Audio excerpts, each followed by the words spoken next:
The death of John T. Williams by the hand of Officer Ian Burke is a story of heartbreak and the unjustified actions of authority. As a concerned citizen in a minority of Seattle, I know I'm not alone on the thoughts of putting Burke on trial for murder. Even if Burke's intentions were not malicious, there were several precautions that Burke did not follow before shooting.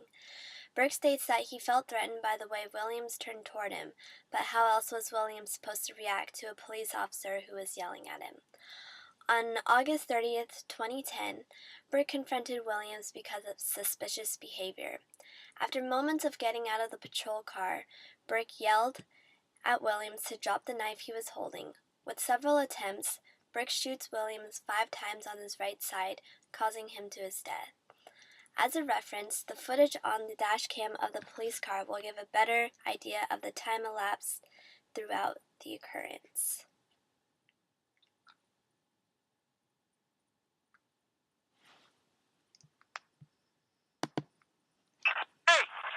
Hey!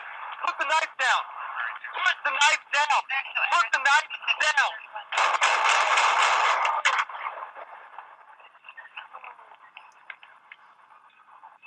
David 33, shot fired, Warren Hello. Subject one drop knife.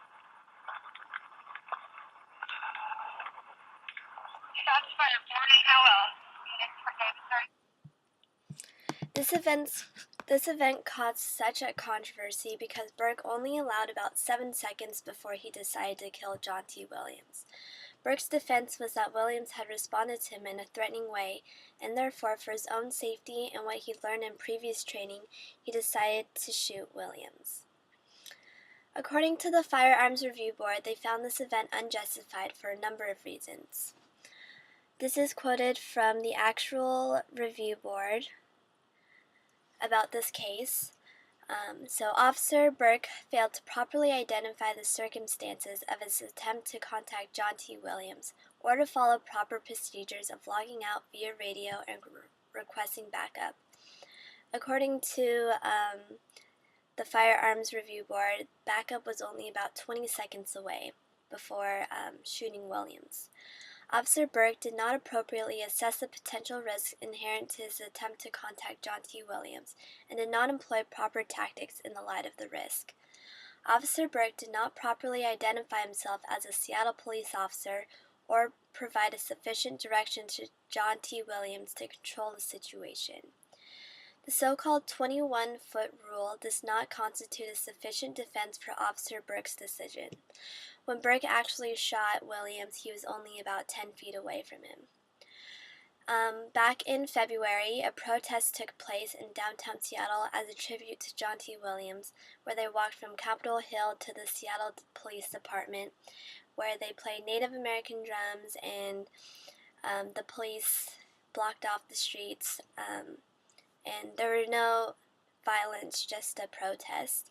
And according to Q13 Fox News, who reported on the protest, they stated, "The Seattle Police Department's internal review called the shooting unjustified outside of policy, tactics, and training, whose fatal shooting of a Native American woodcarver last summer was ruled unjustified." When doing research for the speech, I had noticed that all of my resources had stated that this event was unjustified. And they're trying to better the situation by purchasing body cameras for police officers now. So instead of just the dash cam cameras, the police officers will wear cameras on their uniforms so that when an event might happen like this again, they'll look at the body camera and see the situation from the police officer's point of view. And the dashboard cameras were very limited, so therefore we could not see what actually happened to Williams or what actually occurred, like if Williams turned in a threatening way or if this whole thing could have been justified.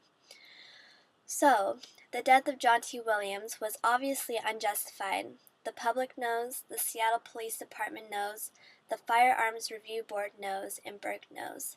Burke obviously knows because he resigned from his position as a police officer from the Seattle Police Department. What we need as a society is not an apology. We've gotten several apologies from the government, from our mayor, from the Firearms Review Board, from the Seattle Police Department, but we don't need that. What we need is justice. Burke is just like us, a citizen of society, and he should be treated as such.